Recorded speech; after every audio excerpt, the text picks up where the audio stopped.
नमस्कार, मैं screen writer Mrityunjay अनोप्रिया आप सबका स्वागत करता हूं BHPM आरा में। मित्रों, BHPM आरा एक आध्यात्मिक चैनल है।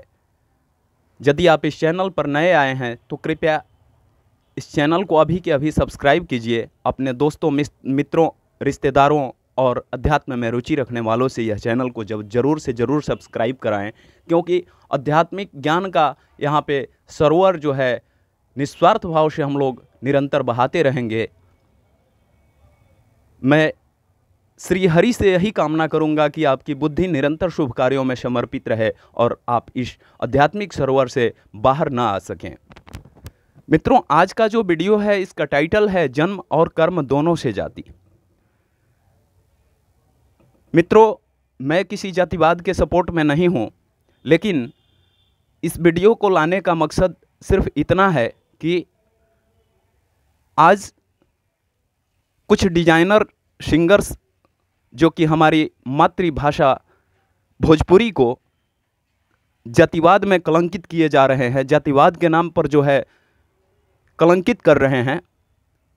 आइए जातिवाद से ऊपर उठें, शास्त्रवत समझते हैं जातिवाद क्या है, जाति क्या है।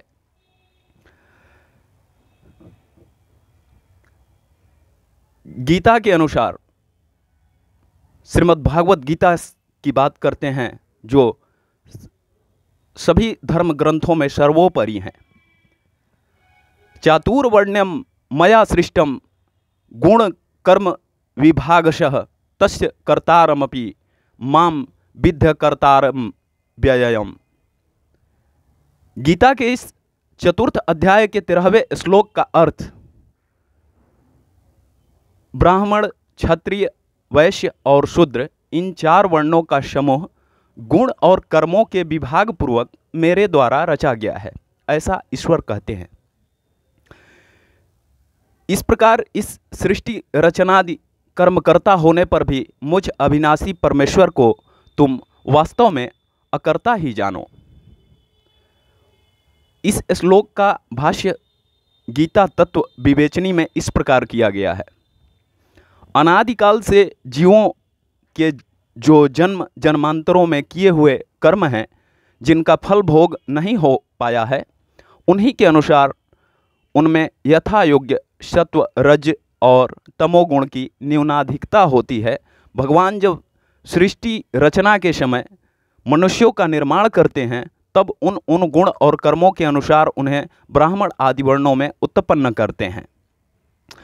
अर्थात जिनमें सत्वगुण अधिक होता है उन्हें ब्राह्मण बनाते हैं, जिनमें सत्व मिश्रित रजोगुण की अधिकता होती है उन्हें क्षत्रिय, जिनमें तमो मिश्रित रजोगुण अधिक होता है उन्हें वैश्य, और जो रजो मिश्रित तमः प्रधान होते हैं उन्हें शूद्र बनाते हैं। इस प्रकार रचे हुए वर्ण के लिए उनके स्वभाव के अनुसार पृथक पृथक कर्मों का विधान भी भगवान स्वयं ही कर देते हैं। अर्थात ब्राह्मण सम दम आदि कर्मों में रत रहे, क्षत्रिय में शौर्य तेज आदि हो, वैश्य कृषि गोरक्षा में लगें और शूद्र सेवा परायण हो, यह कहा गया है। इस प्रकार गुण कर्म विभाग पूर्वक भगवान के द्वारा चतुर्वर्ण की रचना होती है। यही व्यवस्था जगत में बराबर चलती रहती है। कर्म से जाति मानने वालों को इन पंक्तियों पर विचार करना चाहिए। हम भी कर्म से जाति मानते हैं, परंतु किस प्रकार? इस जन्म में जो कुछ कर्म होता है उसी के अनुसार अगले जन्म में जाति प्राप्त होगी। इस प्रकार जाति में जन्म की ही प्रधानता सिद्ध होती है। कर्म तो भावी जन्म में कारण मात्र है। यही बात उपनिषदों में भी कही गई है। छंदोग्य उपनिषद में जीवों की कर्मानुरूप गति का वर्णन करते हुए यह स्पष्ट लिखा है कि उन जीवों में से जो इस लोक में रमणीय आचरण वाले होते हैं, पुण्यात्मा होते हैं, वे निश्चय ही उत्तम योनि यानी ब्राह्मण योनि, क्षत्रिय योनि अथवा वैश्य योनि को प्राप्त करते हैं। और जो इस संसार में कपूय आचरण वाले, अधम आचरण वाले पापात्मा होते हैं, वे अधम योनि कुत्ते, सूकर अथवा चंडाल की योनि प्राप्त करते हैं। स्मरण रहे, यहाँ ब्राह्मण, क्षत्रिय और चंडाल आदि सबको योनि कहा गया है। कर्म के अनुसार जाति मानने पर ब्राह्मण आदि की जो है नियत योनि नहीं रह सकती। प्रत्येक मनुष्य भिन्न भिन्न कर्मों को अपनाकर जो है प्रतिदिन ब्राह्मण, क्षत्रिय, वैश्य और शूद्र बनता रहेगा। इसलिए ब्राह्मण आदि वर्णों का विभाग जन्म से मानना चाहिए या कर्म से, यही प्रश्न है। एक मित्र है हमारे,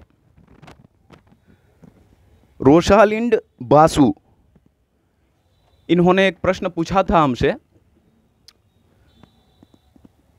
ब्राह्मण आदि वर्णों का विभाग जन्म से मानना चाहिए या कर्म से। इसका जो जवाब है वो गीता तत्व विवेचनी में दिया गया है। आइए मैं आपको बता रहा हूँ। यदि आप बासु साहब, यदि आप हमें लाइव देख रहे हैं तो हमें खुशी है। गीता तत्व विवेचनी में इसका उत्तर दिया हुआ है, यद्यपि जन्म और कर्म दोनों ही वर्ण के अंग होने के कारण वर्ण की पूर्णता तो दोनों से ही होती है, तथापि प्रधानता जो है वो जन्म की है। इसलिए जन्म से ही ब्राह्मण आदि वर्णों का विभाग मानना चाहिए, क्योंकि इन दोनों की प्रधानता जन्म की ही है। इन दोनों में जो है कर्म और जन्म में जन्म की प्रधानता है, जन्म से देखा जाता है कि आप बेसिकली किस जाति से बिलोंग करते हैं, ये देखा जाता है। कुछ अवस्थाओं में कर्म मायने रखता है, लेकिन सभी अवस्थाओं में कर्म नहीं मायने रखता है। कर्म आपका चाहे जो भी हो, आप किस जाति से बिलोंग करते हैं।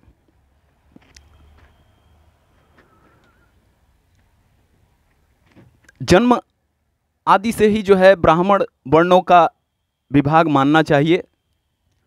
यदि माता पिता एक वर्ण के हो और किसी प्रकार से भी जन्म में संकरता न आए तो सहज ही कर्मों में भी जो है संकरता नहीं आती, परंतु संग दोष, आहार दोष, दूषित शिक्षा आदि के कारण जो है कर्म में कुछ व्यतिक्रम भी हो जाए तो जन्म से वर्ण मानने पर जो है वर्ण की रक्षा हो सकती है, तथा कर्म शुद्धि की आवश्यकता नहीं है। कर्म शुद्धि की आवश्यकता कम है। कर्म के सर्वथा नष्ट हो जाने पर वर्ण की रक्षा बहुत ही कठिन है। मान लीजिए कि जो जिसका नियत काम है, जिस वर्ण का, वो छोड़ दिया, तो अगर हम जन्म से उसके वर्ण को लेकर ना चलें तो आए दिन कुछ वर्ण विलुप्त होते जाएंगे। यदि आप हमारे इस बात को समझ पा रहे हैं तो मैं आपको आगे बताना चाहूँगा कि कर्म शुद्धि जो है इसकी आवश्यकता कम है। कर्म के सर्वथा नष्ट हो जाने पर वर्ण की रक्षा बहुत ही कठिन हो जाएगी। अतः जीविका और विवाह आदि व्यवहार के लिए जो है जन्म की प्रधानता तथा कल्याण की प्राप्ति में कर्म की प्रधानता माननी चाहिए। जाति से ब्राह्मण होने पर भी यदि उसके कर्म ब्राह्मणोचित नहीं हैं, उसका कल्याण नहीं हो सकता, तथा सामान्य धर्म के अनुरूप शम दम आदि का साधन करने वाला और अच्छे आचरण वाला शुद्ध यदि ब्राह्मणोचित यज्ञादि कर्म करता है और उसे अपनी जीविका चलाता है तो वह पाप का भागी होता है। यानी जाति से ब्राह्मण होने पर भी यदि उसके कर्म ब्राह्मणोचित नहीं हैं तो उसका कल्याण नहीं हो सकता। यज्ञ आदि कर्म जो भी वो कराता है, यदि उससे अपनी जीविका चलाने के लिए कराता है तो वह पाप का भागी होता है। यदि मनुष्य के आचरण और कर्म देखकर उनके उसी के अनुसार उनकी जाति मान ली जाए तो क्या हानि है। मान्यवर बासु साहब, हानि तो कुछ नहीं है। इस प्रश्न के उत्तर में मैं आपसे कहना चाहूँगा कि जीवों का कर्म फल भुगतने के लिए जो है ईश्वर ही उनके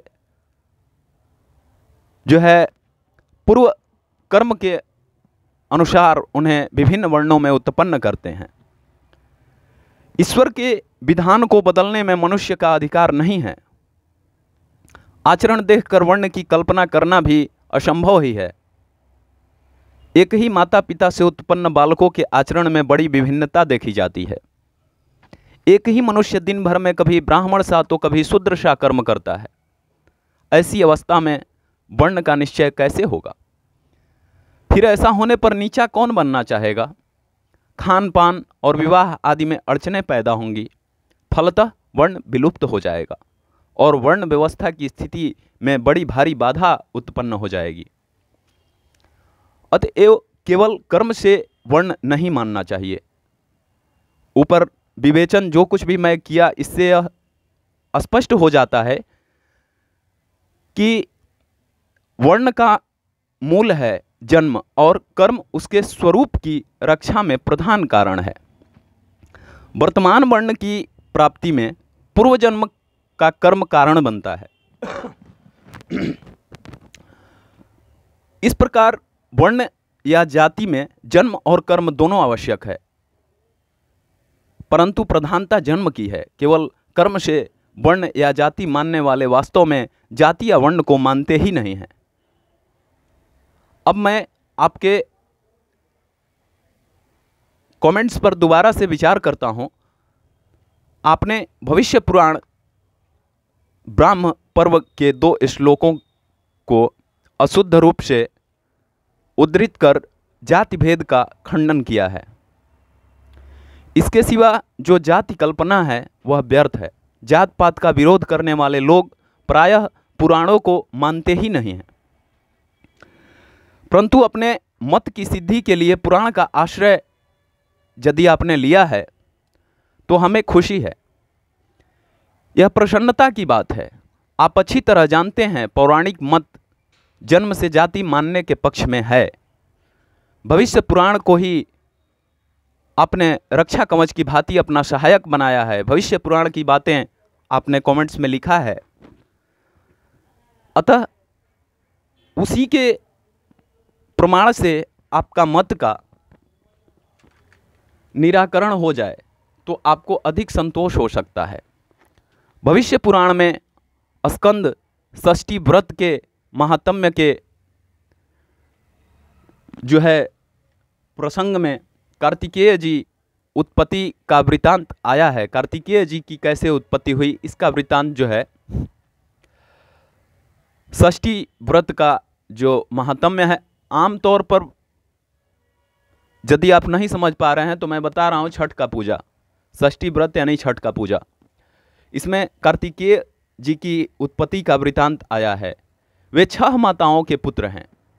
इस बात पर आश्चर्य करते हुए मिस्टर रोसालिंड बासु आपने इस पर प्रश्न उठाया है। जाति श्रेष्ठा भवेद वीर उत कर्म भवेद वरम, अर्थात जाति श्रेष्ठ है या कर्म। बिल्कुल मैं आपके प्रश्न पर ही हूँ। इस प्रश्न का विचार करते हुए पहले उन लोगों की जो है भर्त्सना की है जो जाति के अभिमान में रहकर कर्म की अवहेलना करते हैं। वहाँ कहा गया है कि कर्म से ही मनुष्य में उत्कर्ष आता है। कर्म से ही मनुष्य में उत्कर्ष आता है, केवल जाति का अभिमान व्यर्थ है। सब एक ही पिता परमात्मा के पुत्र हैं, अतः कोई ऊंचा कोई नीचा नहीं है, सबकी एक जाति है। इस विषय पर बड़े विस्तार के साथ विवेचन हुआ है। केवल इस उद्देश्य से कही गई है ऐसी बातें कि लोग कर्म का महत्व जो है वो समझें।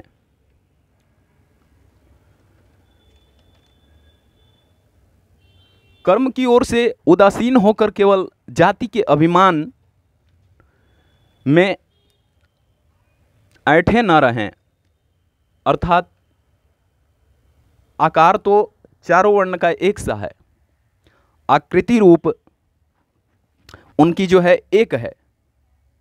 सनातन धर्म का यही सिद्धांत है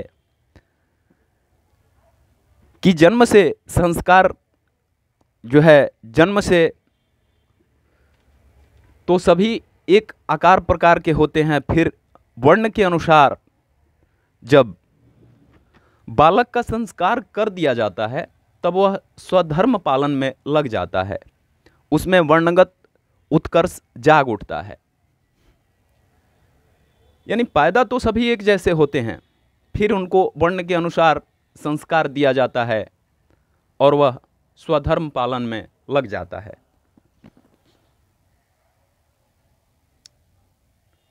जब वह स्वधर्म पालन में लग जाता है, जब बड़ा हो जाता है, तो उसमें वर्णगत उत्कर्ष जाग उठता है, उसमें फीलिंग आ जाती है,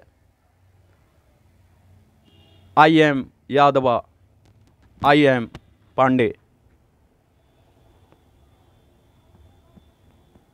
मैं स्क्रीन राइटर मृत्युंजय अनुप्रिया कुछ भी नहीं हूं, नथिंग। आप हमें जहां खोजेंगे वहीं मैं उपस्थित हूं। तो कृपया इस तरह का उत्कर्ष जिसके भी मन में उठता है, इस उत्कर्ष का मैं सम्मान करता हूं, लेकिन आप भी और सभी जातियों के उत्कर्ष का जो है ध्यान रखें। इसका तात्पर्य यह है कि तीनों वर्णों को जो है अपने संस्कार कभी नहीं छोड़ने चाहिए। संस्काराद द्विज उच्यते, संस्कार से ही द्विजत्व जागृत होता है। अतः प्रत्येक मनुष्य को अपने वर्णाश्रम के अनुसार विहित कर्म का पालन करना चाहिए। यही गीता का स्वधर्म है। भविष्य पुराण में भी गीता की ही भांति प्रत्येक वर्ण के स्वाभाविक कर्म बताए गए हैं। वहाँ गीता के 18वें अध्याय के श्लोक ही ज्यों के त्यों उपलब्ध होते हैं। स्वभाव प्रकृति को कहते हैं, प्रकृति जन्म से ही होती है, जन्म सिद्ध कर्म ही वहाँ स्वाभाविक कर्म है। इतना ही नहीं, आगे चलकर प्रकरण का उपसंहार करते हुए भविष्य पुराण में जन्म और कर्म के समुच्चय को आदर दिया गया है। मैं उसी भविष्य पुराण की बात कर रहा हूं, इससे बासु साहब ने ये कमेंट्स भेजा है।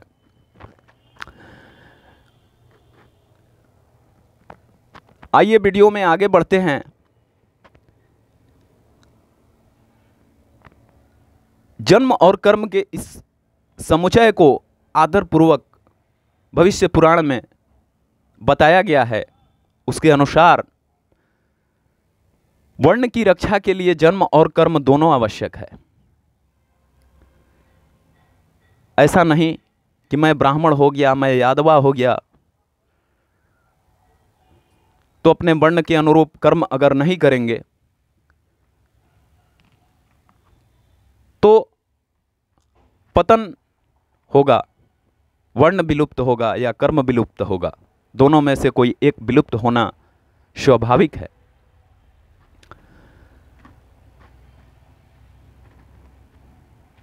जैसे देव और पुरुषार्थ दोनों से ही कार्य सिद्ध होती है, उसी प्रकार पुरुष जन्म और कर्म दोनों से सिद्धि को प्राप्त होता है।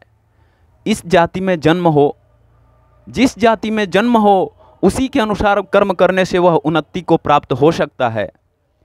इसी अभिप्राय से ब्रह्मा जी ने कहा है, इदम श्रेणु मया यख्यातम तर्कपूर्वमिदं वचः युष्माकं संशये जाते कृते वै जाति कर्मणो पुनर्विच्म निबोधध्वं समाशानं तु विस्तरात् संसिद्धियन्ति मनोजा जाति कर्म समुच्चयात् सिद्धिं गच्छेदथा कार्यं दैव कार्य समुच्चयात् एवं संसिद्धियाति पुरुषो जाति कर्मणो। आशा है कि आप इसे सुनकर पुनर्विचार करेंगे तो आपको जो है संतोष की प्राप्ति होगी। शेष भगवत कृपा। Mrityunjay Anupriya screen writer. जाति विशेष से ऊपर उठिए, भोजपुरी को कलंकित ना करें। उम्मीद करूंगा कि आपकी बुद्धि निरंतर शुभ कार्यों में लगी रहेगी। इसी के साथ इस शो से दीजिए मृत्युंजय अनुप्रिया को इजाज़त।